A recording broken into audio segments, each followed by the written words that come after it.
Hello, everyone. Welcome to the top 5 review templates for boosted performance, engagement, and retention. My name is Natalie Trudell, and I have been leading the sales and marketing team here at Emperform for almost 12 years now. I am also joined by my colleague, Ben Mitchell, who is a senior implementation consultant. So we're very Hello, happy everyone. There you go. Thanks, Ben.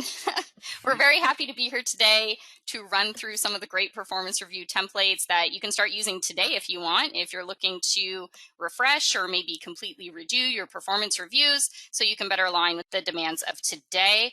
I can tell you the biggest request I have from people I speak with is, do you have templates? What templates do you recommend? This webinar will give a good overview of some great templates you can use, but more importantly, the considerations that you should apply to your organization when you're using them.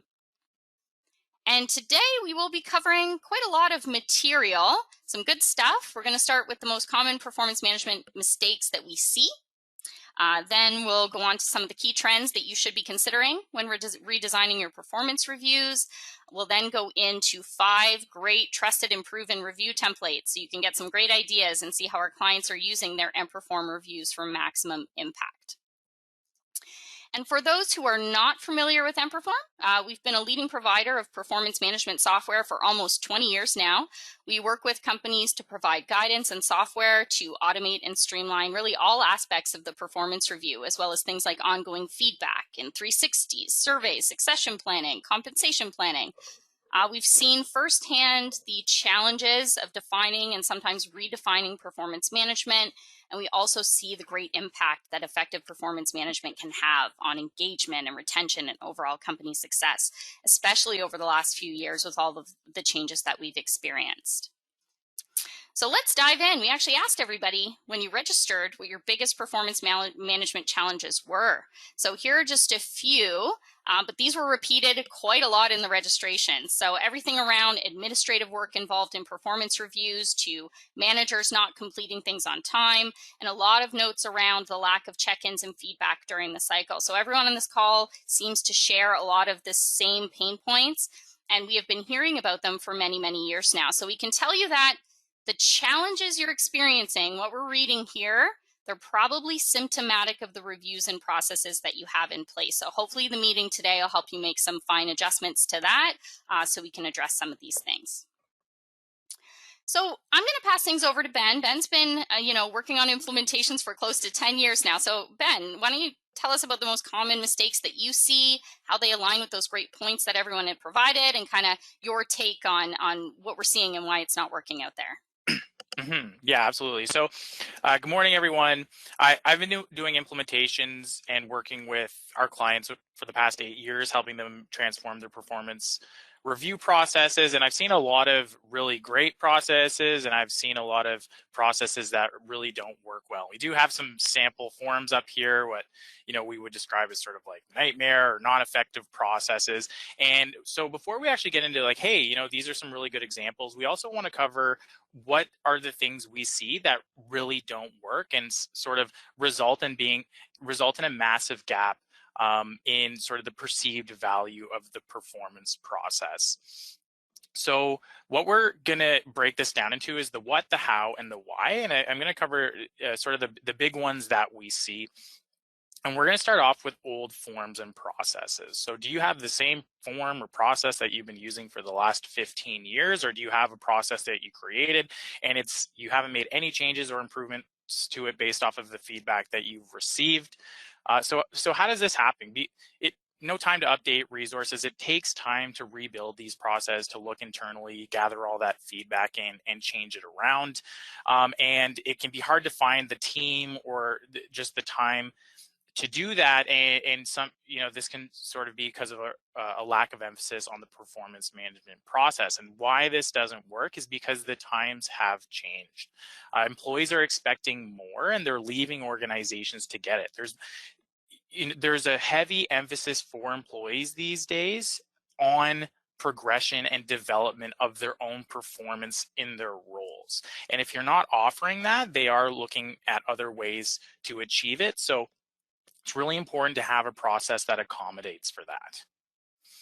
Now, the next is general and irrelevant content. So if you have a performance process that is just the same for every person at the organization, it's going to at some point be fairly irrelevant for the users. And how does this happen? A lot of manual processes can make this difficult. If you make specific content to different roles, you can end up managing like 60 or 80 different performance evaluations on PDFs or paper, and that can be a very big task to manage as performance management administrators or managers. And so why this doesn't really work is that employees, they want clear expectations and how it relates to them. How does it relate to the roles and the things that they do on a day-to-day basis? A good example here is sometimes we'll see reviews with like core competencies, and that's the main criteria people are evaluated on. And someone in an administrative role, and they sit at a computer all day, they're being evaluated on safety issues and asked to comment on it, and it's just not relevant to them, and sort of results in what we would call fluff in the performance review process. Too long or too short reviews. Do you have a 5-page long performance review with 20 pieces of criteria each, or do you have a really short process that's 1 page but it is missing something? Now, how this can happen is there can be a bit of a lack of purpose in the performance process. So too long, it could be like, we're trying to get everything, and if you try to get everything, you really at the end of the day have nothing. So with a better focus, you can be like, hey, these are the things that are important to us. These are the things that we want to evaluate, and that creates for better value. When it comes to too short, I've seen a lot of organizations that have, to accommodate to managers and employees to try and get them to just do the reviews, they've cut it back so much and made it so short that it really doesn't have any value, right? So that's sort of how that can happen, and why the length matters is it can result in rater fatigue, especially for the too long ones. By the time a manager gets through halfway, at this point, they're just kind of like filling it out to get it done, right? And if they have to do 20 of these things at the same time, it can result in resentment towards the process, which is never good, because that's how you end up with compliance issues. And some of the comments that we saw could be a result of this. And then again, as I mentioned, if it's too short, or doesn't cover enough areas of performance, it just doesn't hold value. So why are you doing it? Lack of balance. So this is an important one that's not too apparent.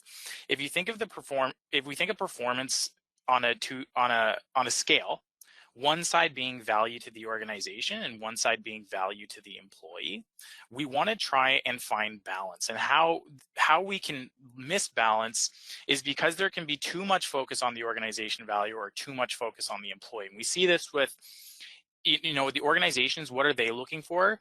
Performance gaps as a whole. We want data, we want reporting. So when it shifts too much towards the organization, it's always like, okay, we want those ratings, we want check boxes here and there and there, but we miss out on the conversations of where a manager sits down and coaches an employee on how do they improve their performance, what are they doing well. And we see a lot of that, but we can also see it in the other direction, where they're like, no, we want this to all be focused on the employee and improving performance, which is very good. But then at the same time, you can lose that value from the organization, where we do want to get data and as a whole see where there are some gaps so we can address those things. So we want to find somewhere in the middle. And why this is not good is just because you do sort of miss out on those opportunities from having that balanced approach. Frequency issues. Are you doing it too little? Are you doing reviews too often? Too little is sort of results from a check in the box attitude. Is it just happening once a year at the end of the year because we have to? Or are we? It's like, no, we want to think about performance, year round, so we're doing once a month. So there's also an aspect of balance to that as well. So, but if you're not doing it enough, like that once a year, it results in what we call the recency bias. Whereas let's say you're doing reviews in November or December, how are you supposed to address any performance area issues or conversations that you had back in February, right? 6 months. It results in an inaccurate performance evaluation, and it makes it really difficult for managers and supervisors and whoever's doing the reviews to do those reviews at the end of the year, because they haven't even thought about, a formal performance discussion for the last 365 days. And then the last one is a disconnected process. So this happens as a result of having a lack of connection between your organization and how your performance is measured, right? And it doesn't mean it. Organizations can be very diverse. They may have, let's say, a creative aspect to the organization. We've seen that before, and then they may have, more executive or office-based roles and employees. Having the same way of measuring performance or the same performance assessment or evaluation process for both of those parts of the organization will create some sort of disconnect. If it is very focused on office-based employees or corporate-based employees, but you have more artistic and creative roles, it's going to result in a lack of understanding of what we're doing. It's not going to be relevant, and it can just sort of lead to a lot of other issues. So what we want to try and do, and why that doesn't work, is just because there needs to be that connection between, okay, why are we doing this and how it's going to help improve our employees, our managers, and the organization as a whole. So these are some of the big, there's lots of them out there. These can all have different varying sort of shades or flavors with what we see, and it doesn't work, but we find, this is sort of ones we see a lot of, and they kind of relate to some of the comments that we saw from people attending the session today. Yeah, we see these a lot, and great points about everything, Ben, and kind of extending the why a little bit further and why these shortcomings, it's so important to kind of shine focus on them. Let's move into what we're seeing in terms of the biggest trends in performance management. There's no question performance management has changed a ton in the last 10 years, even more in the last 2. But this is what we're seeing as kind of the key considerations that we have to think about when we're looking at that company performance review that we might have had for the last 10 years, 5 years, 3 years. Why should we be tweaking it? And the first is that frequent employee check-ins, they're going to enhance, not replace reviews. So a lot of companies think that they have to choose. Either we do more employee checkpoints or we do performance reviews. But it's a lot more constructive to think of checkpoints as an enhancement, meaning you need both. You can have a highly effective ongoing touchpoint process. You can have those one-on-ones and discussions with employees while also taking the time to meet at 6-month, 12-month intervals to summarize and formally regroup with team members. Most companies we see are extending their review process into more of a cycle where formal objectives are set, they're tracked, employees receive regular feedback they need in the moment, managers can continually adjust and track everything, and everyone can still meet to look at the big picture of things and have a more extensive discussion around overall performance and growth and career development and satisfaction. So definitely when you think of these checkpoints, don't think it has to be an either or. These checkpoints are serving to enhance what you already have. And as Ben said in his last slide, what that frequency looks like really depends on the organization. And we'll talk a little bit more about that in a second. The next trend is the right ratings are here to stay. So about 5 or 6 years ago, it seemed like there was a big, trend or kind of a tsunami for a short period of time towards ditching these rating scales and reviews. And we get it. They can be distracting. The wrong rating scales can wreck the best process. If employees don't get how it ties to their performance, if those rating scales are unclear, it can result in a lot of unhappy customers here.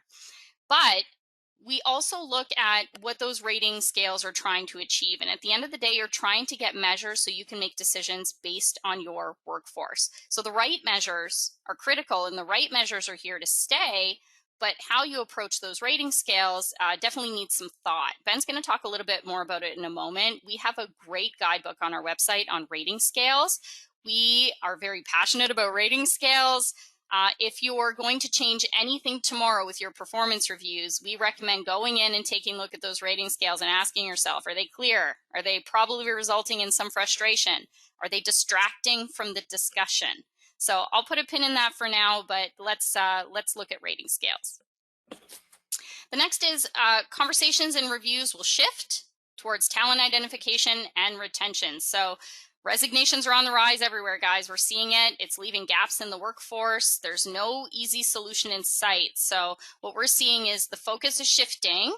It is still on attracting the right talent. That's definitely important. but we have to be able to make sure that we're identifying, we're developing, we're retaining key individuals. So that's going to be essential in being able to nurture your talent, assess your internal talent pool, kind of see what you have in what's existing in your organization. And performance reviews play a significant part in that effort. But your success will hinge on the programs that you implement and support once that talent is identified. And we always say just consider the cost of replacing an employee. It's at least twice, if not higher, than to onboard a new employee. And that goes up and up and up, the higher up you go in the organization. If you lose a top performer, it might take a long time to recover unless you nurture your internal talent to step into those roles. So performance reviews and tools like the 9-box can be used to effectively measure and benchmark your internal talent and work to develop those top performers.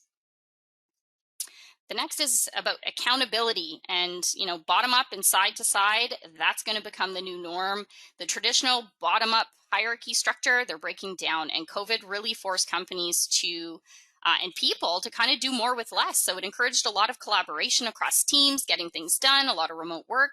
So no longer is it just an employee working with their manager and that kind of one-way communication. Employees are working with a lot of individuals and stakeholders. So as a result, there's these new accountabilities that are emerging from all angles. So things like 360 peer reviews, bottom-up feedback, that will remain the driving force to ensure that, blind spots are being revealed in performance and that performance is aligned with objectives and that employees are being fairly and consistently kind of receiving input from people they actually work with on a day-to-day basis. So companies who are fostering that culture of accountability and shared results will see the greatest return. And last but not least, continual skill development. It's going to build your bench strength. Being able to upskill employees for new roles is definitely critical for organizational sustainability and growth, as well as cross-skilling and identifying ways to collaborate with everyone. Plus, employees want to know that employers are invested in their success. There was a study published by Vizier that said that somewhere around 30-35% of employees left their job recently to learn new skills. So they're going back to school, they're joining another company that offers more training. Performance management programs that are centered around that continual skill development, not only assessing the skills, but offering development opportunities, will absolutely result in the most success for companies and employees. So considering these very important trends and the most common mistakes we see, we are going to share some of the best performance reviews you can put into place today to mitigate risks and trust that your performance management program has impact. But quickly before we jump in, Ben's going to share some important considerations you need to make regardless of the reviews you end up choosing so that you create the version that works best for you. Mm-hmm. Yeah, so the point of today's webinar is to sort of show you some of the best templates that we've seen. The truth is you're not going to be able to take this template and plop it down. You do need to look at your organization and take things into account. And some of the considerations we want you to focus on are sort of like the consideration lens. We've broken down into purpose, people, and process. So again, these templates might, maybe it works the exact same way you have it set up, or maybe there needs to make some tweaks and changes to make it fit at your organization. So I'm going to start with purpose, the key considerations. Where are you now with your process? Do you have no process? Do you have a paper-based process? Are you already using another HR system? That, how are you doing a once-a-year process, right? What is the current state of things? You definitely need to take that into account if you're looking to make a change, because it could be your change could be a really, really big step that, maybe employees and managers aren't ready for, or it could be a small one. So you definitely want to take that into account. The content and balance, right? We talked about this a little bit. What is the type of criteria and type of areas of performance you're looking to evaluate? If we, show you KPIs and you're not a KPI-based organization, then that's not relevant. Maybe you want to look at job skills or something like that. So you want to make sure that the content and what you're evaluating is relevant to the jobs and your organization. What insights do you need? As an organization doing this process, what type of reporting and data are you looking to get out of this process so you can make broader, intelligent business decisions around performance? And then performance and well-being can we have a balance between one, looking at how the employee is doing, but also focus a little bit on their well-being? Are they engaged at the organization? Are there other factors that are affecting their for affecting their performance. So, are you looking to include that well-being or more performance? And if you are, how do we sort of help managers have those conversations with employees? Next P is people. So if you are going to be making a change or moving into a new process, who's going to be involved in managing that process? Do you have a people development team? Are you just a one-stop HR shop at your organization? Who around you or who's close to the process that you can get feedback from? Who can be involved in managing this process, helping sort of shape it based off of the organization? And then who takes part in the process? Of course, we're evaluating employees, but do you just have supervisors and managers? Do you have multiple supervisors and managers? Do you have the type of organization where employees work more with their peers than they do their managers? You need to take that into account as well. And then who's involved in the approval process and the oversight as well? So all who takes part, you definitely need to take into account. And then managers are usually the ones, or supervisors are usually the ones that sort of run this process with the employee. Now, for an effective process, yes, you want to have a good system or way of facilitating that process, but people are a very big part of this process. Do your managers have the right skills to have, if you're looking to introduce more effective feedback conversations or check-ins and that sort of thing, do your managers know how to have an effective meeting? Do they know how to give effective feedback? Do they even know how to set goals for themselves, let alone their employees? So you really want to look at your people and say, maybe we also have to do some manager training here for our process. And then the process itself, what's the right frequency for each group at your organization or your organization as a whole? Does it make sense that you do monthly check-ins or evaluations? For a lot, probably not. Is once a year right for your organization? Maybe, but again, for a lot, probably not. Is there a nice balance in between that where we can do quarterly or mid-year check-ins and more informal touch points that we can document that might work better for your organization? We touched on this. Do you have the right measures and scales? Setting expectations is a very important part for getting better and improving performance, but also how you measure those expectations at the end to see how you did. So there's a lot of things that can go into rating scales and measurements. What type of bell curves do you typically get? Do you have to take into account that your managers tend to be really nice and give everybody perfects all the time, but that department, their performance hasn't been that great. So there's a lot of things that go into rating scales and performance measurements. And then do you have external factors that limit what you can do and the flexibility you have with your new process? Do you have unionized employees where you sort of have to do certain things? Is just the nature of the structure of your organization or the industry that you're in sort of like, if you're in healthcare, certifications, that sort of thing? Do you have to assess those certifications on a yearly basis, for example? So you definitely want to take the external factors into account as well when you're looking to make a change to your process. Yes, and it's important that we set the stage here because the templates we show you are going to vary if any of these things have to be considered. And we have two great resources on the screen right now. There's a great post on the 3 Ps of effective performance management. We highly recommend you check it out. Just gets kind of the wheels spinning on things you should be considering. And then, of course, that rating scale guidebook. Go and download that today. Take a look at some of the best practice rating scales we recommend that are really going to make sure you get that measure, but you're not going to detract from the conversation. Okay, so now that we've set the stage, let's start looking at some templates. We have these queued up in Emperform. We have 5 that we're going to go through. The first is what we call a 5-minute review. Talk a little bit more about that. The next is more of kind of the gold standard. It's an ongoing review. It has integrated 360. Now we're going to show you this. Some organizations or some individuals on the call, this might be more of a journey to get there. And that's something that Ben mentioned. Where are you now is really important in figuring out what your next steps are. We normally work with our clients to come up with a plan over 6 months, 12 months, 18 months to figure out what we should start with out of the gate, how we can eventually get there. But this will be a good example of, the end game and what we want to achieve. Then we're going to look at some, non-traditional type of forms that you might consider to augment your existing process. We have a great project-based review. We're also going to focus on how we want to give those new employees the best experience possible with your performance management program with a new hire or an onboarding review. Then we're going to close things off with a performance improvement plan, because we have some very specific thoughts on how you can really use that as a phenomenal tool in your organization for development. So let us dive on in. mPerform is going to be new for some people on the call today. So as I mentioned, mPerform is an online performance management system. Users log in from anywhere. So this is where we've built out our forms and templates. This is where we're going to show you around. So let us start with, I'm actually logged in as the wrong manager here. Oh, no, I think we're going to be okay. Nope, I'm going to log in as a different manager to get that first 5-minute review. All right. Okay, so we have the 5-minute review sample. Now, where this will most likely be applicable is if you have a lot of hourly team members, field employees, volunteers, where right now it's really the manager driving the process.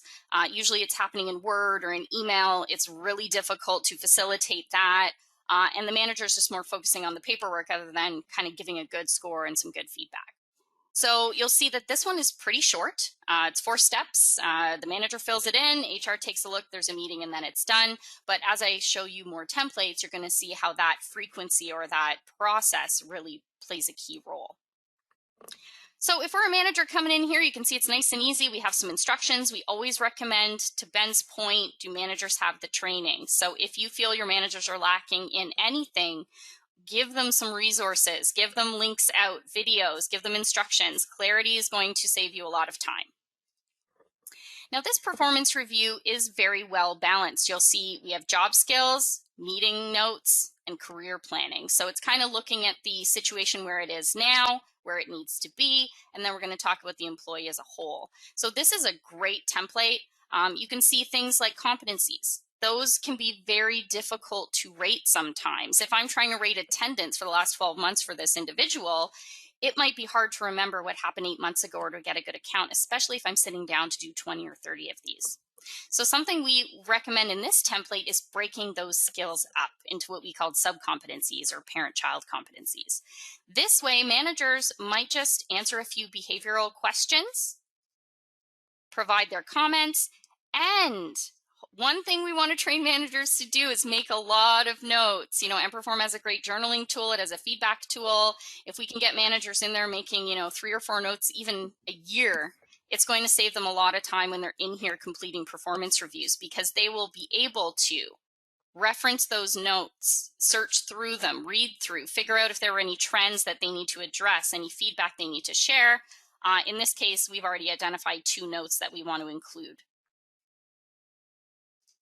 So great example of how to facilitate good skill ratings. This will give you an accurate rating for managers. It'll also get them thinking of the behaviors and be able to provide some feedback. Then we can ask them questions, and these questions will vary. You might have different questions to ask, but while they're in here completing this review, it might take them another 30 seconds to answer some more questions and provide feedback. So we definitely recommend that. This section is all about helping managers. You can see, as to Ben's point again, let's give them some training. So anywhere we can put some guides, some tips for feedback, let's do it. Let's give them somewhere where they can really document the conversations they've had during the year to really regroup and assess how the last kind of 12 months went and what the next 12 months is going to look like. Then we want to open it up to a broader discussion. And this is where asking the manager some questions about the employee's potential, about their career, where they see them going, is going to facilitate that discussion. Not only from an organizational standpoint will you get a lot of great reporting out of this to be able to identify your talent and make plans, but the employee is going to know the company cares. The company is invested in their long-term success, and they can start to have that conversation. So even though this is a very quick review, it's very balanced, and it works very well. Ben, do you have any thoughts on this one? Absolutely. So this is a great, as Natalie mentioned, it's great for hourly employees, shift workers. And it works really well as what we call an on-demand form, which is we provide a template and managers can go in and sort of launch this at any time. It's not necessarily an HR team driven process. And it's great because it's quick, but it does sort of hit all the aspects we want to look at. The job skills, what is this employee doing on a day-to-day basis and how they're doing. The meetings and comments, they're having a conversation. Okay, here is where you're doing really well. Here's where you're not doing so well. We need to improve. And then there's a bit of a forward looking. Can we anticipate if they're, enjoying the job? Are they engaged? That sort of thing. But it also is really nice because I've come across situations where similar comments to what we saw today, but they were like, oh, the managers just aren't doing them, we're not getting them done. And then as we had that conversation, I'd be like, well, how many reviews are they doing a year during the review process? And they're like, well, I have 40 direct reports because they manage hourly employees or shift workers. So they have to do 40 different performance evaluations, which is an insane amount of work depending on the type of process, and especially if it's all happening at the same time in the year.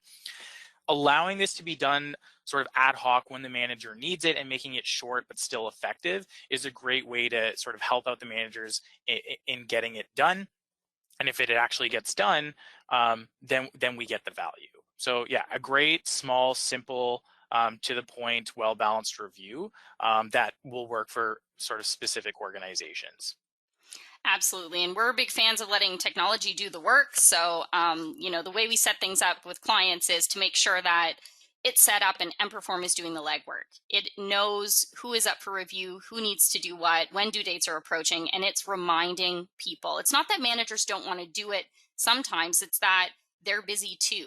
So just shooting that reminder to the top of their inbox and letting them kind of click that link from home or from their phone or, whenever they have time is really going to facilitate making sure you get that on time completion.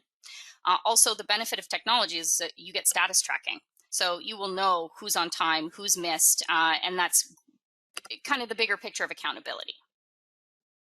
So 5-minute review. And you might look at this and say, you know what, I'd like to ask them a few questions about training. That's fine. Our clients usually take these templates and they build on them or they adjust them for their own needs. That's absolutely possible. And that's something that we encourage. Okay, so let's submit that to HR. HR will be notified, and let's take a look at the next performance review. So I want to look at, like I said, where we are looking to go, a process where we're working more closely with employees to set those expectations. We're tracking the progress in a way that makes sense and is going to add value. And that, once a year we do a formal regroup and kind of look ahead. And that's the example I have. I have 2 to show you, actually. So now I'm going to log in as another manager. I find it helpful to see different versions of kind of the same thing to get that wheel spinning on what's possible and what will work best for you. Ben, doing this 10 years, have you ever seen 2 organizations that have the exact same process or forms? No, absolutely not. Exactly. So that's why I think they're great samples, but definitely your organization the best. So let's look at this performance review. I'll actually start at the beginning of the year, setting goals and expectations. So first thing, that timeline's a lot bigger than the last one we looked at. This particular process incorporates a goal setting step, a mid-year checkpoint that's formal, but it's kept open all year. The employees involved in terms of assessing their own performance, and we've also incorporated a few other individuals that have to be involved in this. As Ben mentioned, if you have secondary managers, coaches, anyone else that has to come in and review, add them to the process, they'll be shot into that timeline. One thing that we recommend, regardless of the review templates that you use, is always consider that moment in time. If you are choosing to expand your performance processes with more checkpoints, starting at the beginning of the year, it doesn't make sense to show them things like career planning and competency discussions. So that's one thing that we advise clients out of the gate is, what should this look like and what do they have to do at this moment? And then that's all we're going to show them at that moment in time to get rid of the noise. So in this particular case, if you want your users setting goals in development, let's just have them focused on that. And let's take it a step further. If you have a set of corporate goals, departmental goals, individual goals that are going to be assigned to that individual, HR can facilitate that by pre-assigning it. That way, when an employer or manager comes in, they see that that's already been assigned. That's an expectation for them. Then depending on the organization, it's usually, either an employee is setting goals and routing it to their manager for review, or it's a joint process. Whatever it looks like for you, you want to make it easy to set those expectations so they are clear. All right. And then once that's done, let's just facilitate getting that kind of rounded up. But what we do is we keep it open. There's nothing stopping, goals change all the time. That is a certainty, especially in COVID. In a lot of industries, employees were wearing multiple hats. So we recommend to clients to keep it open.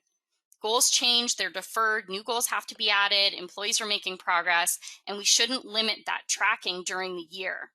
With paper, it's very difficult to do that, but if you're using a system, it's nice and easy. Have managers come in here when they're having a checkpoint with employees. Look at the goals, make sure it's all on track. And we guarantee that if you get users in here even once or twice during the year, that year-end process will be cut in half minimum because most of the work has been done. And I think more importantly, Ben, there's no surprises, right? If users are in here doing a mid-year checkpoint, updating goals, come the year end, there's nothing really new happening. So it's a better experience. Would you agree? Yeah, it's really just transitioning from that once a year check in the box process to an actual cycle, like you mentioned previously. Performance is Exactly. thought about year round. Exactly. Now, this is the same review I just showed you, but this is at the end of the year. And this is what I mean by let's think about what they need to do at this time. You'll notice that this is a very well-balanced review. We have those job skills, just like you saw in the original review, but we've also incorporated core values. This is actually an example from one of our clients. We love this. They took their performance review and they rebranded it. And they incorporated things that they call pit stops. And they're just quick little, comment boxes, questions that employees answer, and it really facilitates the discussion. The other thing we're seeing is, and again, it goes back to helping managers. How do we get them to give really good feedback?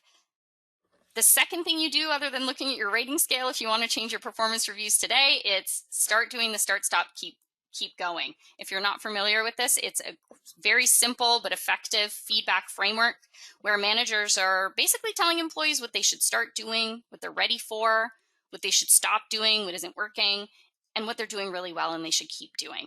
So if everybody is getting this type of balanced feedback, managers know that it's okay. They're having easier time giving the critical feedback as well as the good feedback. It's going to help that discussion. So definitely wanted to show that as part of this. And core values. We're seeing a lot more of that. If skills are the what I need to do in my job, in my role, core values are kind of the unifying thread. No matter who you are, no matter what you do, these are core to the success of our organization. And some organizations are choosing to, hold employees accountable for that. They're saying, you need to be exhibiting these behaviors consistently in order for us to be successful as a group. These can be hard to rate, especially if you're introducing them. So something we do recommend with clients, and in this template in particular, you will notice that we don't just leave managers hanging. We don't need them to come in here and give a rating and away you go. We actually give them a coaching assistant or a comment assistant. So they can use this as a guide to rate. They can use it for feedback. It's just a supportive tool so managers know that the company's behind them. All right, everything else is pretty standard. I think in this case, the only difference is the employees involved in the process. So the first 5-minute review is really manager driven. In this case, the employee is able to come in, actually rate their performance, provide their comments. And we think that is definitely crucial, especially around things like goals where there might be a rolling history of that. And then we finish it off with a career pulse. So same thing as the 5-minute review. We definitely want to get a good measure of this employee's potential, their ability to maybe move into different roles, be available to fill those gaps. But in this case, we're actually getting the employee involved by asking them some questions, and then we're asking the manager some more detailed questions. So I know on this call today, you're not going to be able to go through all these questions. These are just some sample ones. If you want to see a full library of the career planning questions we recommend, you can go to our website, or you can contact us directly and we'll send it to you. But we think these measures together will help you take your existing talent pool and really slice and dice it so you can figure out what's happening, who can move into different roles, if you have any flight risks, kind of what that conversation should be. So Yeah. very well-rounded review. Ben, I have another version of this, but while I log in and find that, why don't you kind of give your take on this particular form and why it works for our clients? Yeah. So I, we sort of call this the gold standard, because if you are an organization that's looking to completely redo your process, or you don't even have a process and you're looking to introduce one and you don't know where to start, this is a great place to start, because it incorporates all the sort of the good things and the valuable things in a process. It has performance, it's thinking about performance more than once a year. It has sort of value-driven criteria like goals and objectives, day-to-day things, job skills, career planning, future-based things for the employee. It gets the employee involved as well. And the thing is, like, you can start with this, and the idea is that you want a system that can grow and improve as you. So if you use this for the first year, it's a great starting point, so you can sort of make changes and tweaks here and here to improve your process. So this is a sort of the gold standard, because it is that sort of like that starting template that will work for a lot of organizations. But even if you already have a process, there's certain aspects in here that you may want to introduce. Yeah. Do not do a self-assessment. Should we get the employees involved more? Take a little bit of the burden off of the manager, right? So there's a lot of good things in this review. It's a great template and a great starting point. Thanks, Ben. Yeah, and that's what we're hoping you'll get out of this webinar, is taking some examples and some ideas and really making it your own. So this example I've logged into, it's very similar to the last one, but it's just structured differently, because sometimes clients say, hey, listen, it's important that we separate objectives from development plans. Then do that. You know best what will work for your organization. This is a great example of, not only are we showing the employee maybe certifications that they need to have at their position and letting them set and track those items, but we're letting employees, we're kind of empowering employees to mark when they finished it, add their comments. We're letting managers give feedback in the moment, so we aren't just waiting until the end of the year. So to Ben's point, if we can get users in here a few more times during the year, if we can get them meeting about what's important, identifying if things are off track when it matters, it's going to be a better process, and they will start to see value in this. In this example too, I wanted to show you, because something we brought up a lot was rating scales. You'll notice that we have a different rating scale depending on the content being rated. And we have also done something extra that we recommend doing. And it's, do not force comments everywhere. We find that's the easiest way to upset your managers. But there are certain things or certain measures where you need comments. If a goal is not met, or if it's deferred, that's when, the flags are raised and we say, well, wait a second, what happened? So if you are using, technology to facilitate this, it's very easy to kind of tell the system, okay, don't make comments mandatory, but if there's something important said, please have them elaborate. Otherwise, it's a confusing discussion for the employee. It's confusing when HR sees it, and it gets the users thinking of, is this the right rating? And this works well for things like goals, but things that are a little bit more subjective, like competencies, that can be very difficult to rate. And we don't want managers spending too much time kind of staring at a blank screen. So in those competencies, if we could help them give the right rating, if we can make sure that they're considering the higher and lower end and giving good comments, you're going to get that consistency. You're going to get kind of that thought that goes through it. Because to Ben's point, we see, and everyone's really nice, this is a good reflection of the world, but we see managers tend to be really, really, really nice. And that's good, but that's not going to help the employee improve in the areas that they need, or give them an accurate representation of if they are meeting those expectations. And employees want feedback. If there's something we can guarantee, they want feedback. So something else in this template to consider is, if you are introducing more content, if you are balancing your review, as Ben said, how does that final performance score come together, and what should the employee actually see? And this is an important thing to note. One is, you will notice we used a lot of text-based ratings here. And that's because we find, because I agree with it, if an employee sees that they are a 3.2, that's going to be a very distracting discussion. So we do recommend taking those numeric ratings, disguising them with the text so that you're focusing on the discussion, but making sure that you do have that number you need for organizational reporting.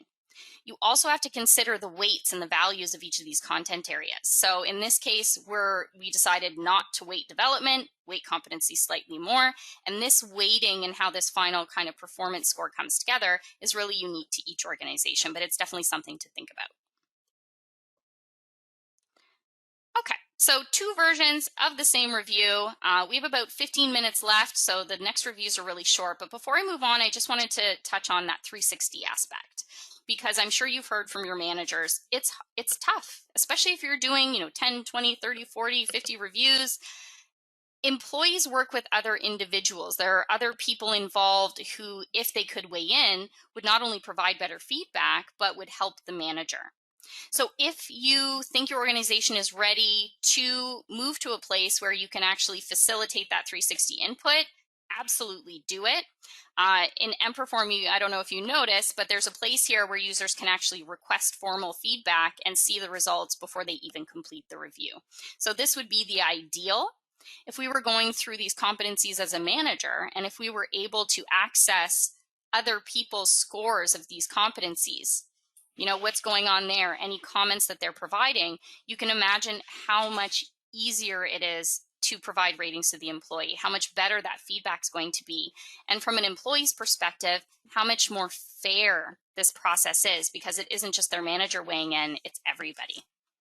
So I know Ben has some thoughts on 360s, and that if you're not doing them now, jumping in can be a little much. You probably want to get there, but this goes back to that whole point of accountability. And if employees are working with multiple teams and projects, it just makes sense that those individuals are able to weigh in. And again, it really depends on the type of work that you do in your organization. Some employees work very directly with their managers, others don't. Like, for example, I work more with Natalie than I do with my direct manager. When my direct manager does my review, very interested in the type of feedback that Natalie would have for me. So it's not only is it It's making all it more good feedback, accurate. Ben. Yes, of course. I'm sure. But it not only is it more relevant and providing more information to the manager, it makes it easier for the managers to do the review and do it correctly and do it accurately.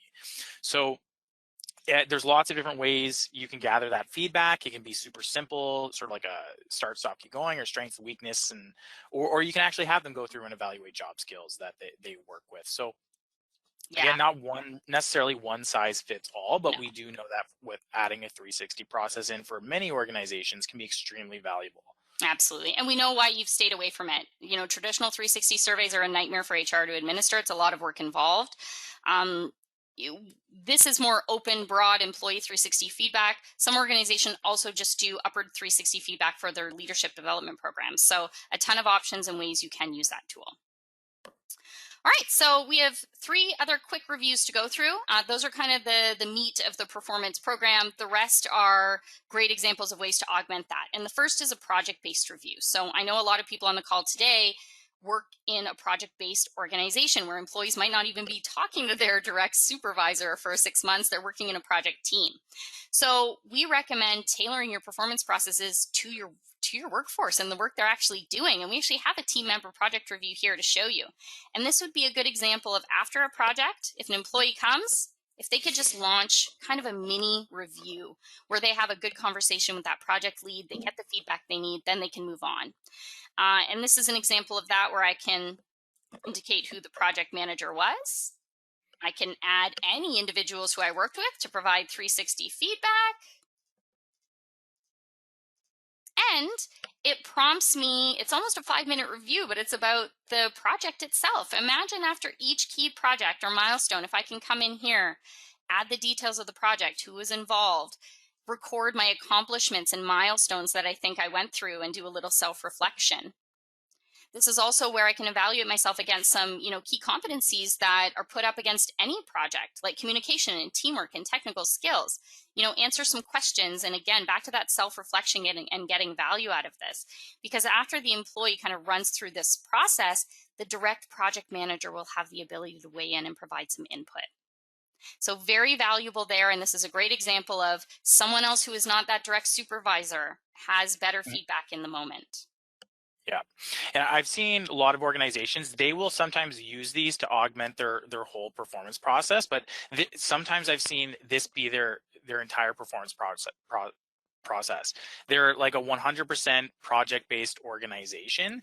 And even though everyone has a direct manager, they are always working with different managers, kind of like matrix style organizations, professional services organizations, an organization where you contract out your employees. And, we talked about relevancy. We talked about that connection with the type of work you do in your process. This is if you are professional services, if you are sort of like a contracting style organization that's project oriented, this would be a great consideration if you're looking at sort of either building a performance process or revamping it. But yeah, great option when it comes to performance. Okay, so we're almost there. The next one I want to show you is an example of a new hire or onboarding review. So a lot of organizations, employees who start maybe a month or two in, they're shot into the regular performance program, and that's great. At least they're setting expectations and getting that feedback.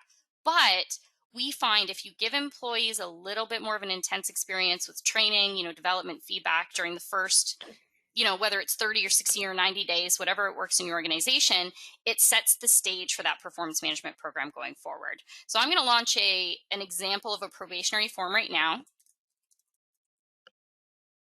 Let's select the employee. Perfect. All right.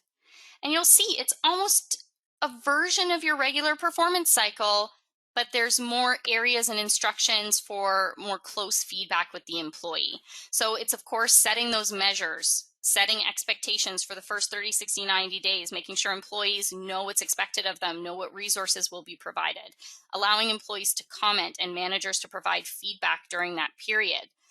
If you need to confirm onboarding measures, you can do that too.